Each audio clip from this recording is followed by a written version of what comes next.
Syederalon Transportasi Singkil menuju Simpang Kanan dan sebaliknya di Kabupaten Aceh Singkil lumpuh pada Selasa 25 November 2025 menjelang tengah hari. Transportasi lumpuh disebabkan jalan provinsi sebelum masuk kawasan Lipat Kacang Atas, Kecamatan Simpang Kanan dari arah Singkil tertutup longsor, tepatnya di Desa Sikontang, Kecamatan Simpang Kanan. Kondisi itu melengkapi bencana alam yang terjadi di wilayah Aceh Singkil. Sebelum longsor di Simpang Kanan, akses menuju dan keluar Singkil sudah lumpuh akibat banjir merendam jalan nasional di Bulu Sema, Kecamatan Surobaru sejak pukul 10.45 waktu Indonesia bagian Barat. Tidak ada korban jiwa akibat longsor menutup badan jalan di kawasan Simpang Kanan.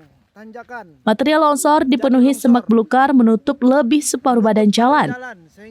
Akibatnya hanya kendaraan roda 2 yang bisa melintas.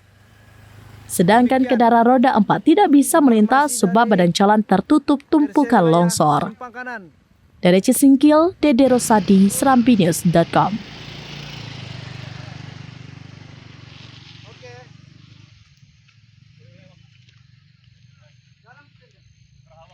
Download Tribun X sekarang, menghadirkan lokal menjadi Indonesia.